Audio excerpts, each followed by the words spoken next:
আমার প্রায় 70-69 বছর বয়স হইব। এলাম আমার মানসিক ঘটনার সাথে কোনোখানো আমরা আমার দেখছি না আজ পর্যন্ত আমার জীবনও। সিলেটের উসমানীনগরে গোয়ালঘরে আগুন লেগে একই পরিবারের 9টি গবাদি পশু পুড়ে মারা গেছে। এতে প্রায় 5 লক্ষ টাকার ক্ষয়ক্ষতি হয়েছে। শুক্রবার উপজেলার সাদিপুর ইউনিয়নের লামাগাবরটিকি গ্রামে এ অগ্নিকাণ্ডের ঘটনা ঘটে। ভুক্তভোগী পরিবার সূত্রে জানা গেছে, উপজেলার সাদিপুর ইউনিয়নের লামাগাবরটিকি গ্রামের নির্মল সূত্রধরের গোয়ালঘরে সন্ধ্যায় প্রতিদিনের মতো বন্ধ করে ঘুমিয়ে পড়েন। রাত 3টার দিকে হঠাৎ গোয়ালঘরটি পুড়ে ছাই হয়ে যায়। এ সময় তার গোয়ালঘরে থাকা 9টি গবাদি পশু, 7টি গরু ও 2টি ভেড়া পুড়ে মারা যায়। খবর পেয়ে শনিবার সকাল 12টার দিকে উপজেলার ফায়ার সার্ভিস ও civil defence station officer in charge Mohammad Apu Mia, Osmaninagar থানার অফিসার ইনচার্জ রাশেদুল হক, উপজেলা প্রাণী সম্পদ অফিসের কর্মকর্তা, উপজেলা পল্লী বিদ্যুৎ সমিতির অফিসের কর্মকর্তা সহ স্থানীয় জনপ্রতিনিধিরা ঘটনাস্থল পরিদর্শন করেন। এ বিষয়ে বাড়ির মালিক নির্মল সূত্রধর বলেন, আমি অনেক কষ্ট করে গরুগুলোকে লালন পালন করছি। খাদ্যের চড়া মূল্য থাকার পরও কিছুটা লাভের আশায় গরুগুলোকে লালন পালন করেছি। আমার কোনো শত্রু নেই। কিভাবে যে কি হয়ে গেল কিছুই বুঝতে পারছি না। কিন্তু গত রাতেই অগ্নিকাণ্ডে আমার 7টি গরু ও 2টি ভেড়া অগ্নিকাণ্ডে পুড়ে মারা যায়। এতে আমার প্রায় 5 লক্ষ টাকার ক্ষয়ক্ষতি হয়েছে।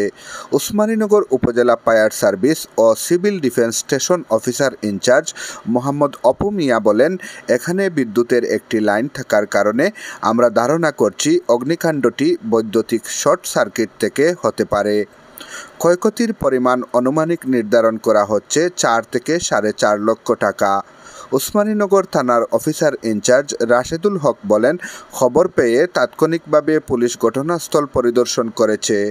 প্রাথমিকভাবে ধারণা করা হচ্ছে বৈদ্যুতিক শর্ট সার্কিট থেকে ঘটনাটি ঘটতে পারে, তবে ঘটনাটি তদন্তাধীন রয়েছে। অত্যন্ত দুঃখজনক। আমরা এটা শোনার পর থেকেই মনটা অত্যন্ত খারাপ হয়ে গেছে। এখানে প্রায় 6 থেকে 7 লক্ষ টাকার গবাদি পশু। এই ভদ্রলোক উনি প্রবাস থেকে আসার পর তাদের পরিবারের একমাত্র ইনকাম সোর্স হচ্ছে এই পশু পালন করে তারা পরিবারটা জীবিকা নির্বাহ করে। এই যে একটা ক্ষতির স্থল, এটা আসলে অত্যন্ত দুঃখজনক। এটা ভাষায় বলার মতো নয়। আমার প্রায় 70-69 বছর বয়স হইব। এলাম আমার মানসিক ঘটনার সাথে কোনোখানো আমরা আমার দেখছি না আজ পর্যন্ত আমার জীবনও। ও প্রথম ঘটনা দেখলাম নির্মল সূত্রধরের বাড়িতে গিয়া 7টা গরু, 2টা ভেড়া, কীভাবে আগুন লাগছে এখনও আমরা সেই জাজ করিয়া পাইতেছি না। এগুলা সহ্য করার মতো নয় মানুষ জাতির। ধরা যান না, কারেন্টও ধরা যান না, কীভাবে আগুনটা লাগছে এটা আল্লাহ পাক রব্বুল আলামিন ছাড়া কেউ হইতে পারতো নাই। ধারণাটা তো আমি ভাবলাম, আমার এমনি কোনো দায় দুশ্মনের কোনো পাইলাম না। ওখানে কীভাবে যে হইলো আমি নিজেও চিন্তা করি পারি না। দুশ্মনের কোনো নাই আমার টাইম। আমি যে অমুকে কইতাম মিলে অমুকে করছে এটা বললাম।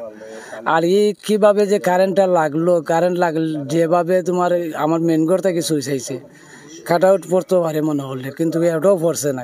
কোনটা যে কই আমি নিজেও চেঞ্জ হয়েছে, নিজেও কইতাম পারি না কী হয়েছে না হয়েছে। মানুষে করছে না ও কারেন্টের আগুন লাগছে, আমি নিজেও এটা ভাবতাম পারলাম না। কত লক্ষ টাকার মালামাল? অনেক 4.5 লাখ 5 লাখ বলা যাইব। বিচারা তো একবারে অসহায় মানুষ, গরিব মানুষ, তান ও গরু ফালিয়া তান বাৎসরিক যে ইনকাম বা যেটা হয়, এর লাগে আমরা সাদিপুর ইউনিয়নের এই যে 4 নম্বর ওয়ার্ডের লামাগাবরটি যে দুর্ঘটনা ঘটছে, এর লাগে আমরা মর্মাহত এবং দুঃখ প্রকাশ করলাম। আর আমি প্রশাসনের ঊর্ধ্বতন কর্তৃপক্ষ রয়েছে, আমি আকুল আবেদন জানাইলাম যে একটা সুনির্দিষ্ট তদন্ত করিয়া সে বা খারা যদি কেউ দুশ্মনী করিয়া থাকে তদন্ত করিয়া তা বাইর করার লাগি, এবং আমরা যতক্ষণ ফারি পরিষদের পক্ষ তাই সহযোগিতা ইনশাল্লাহ আমরা করবো।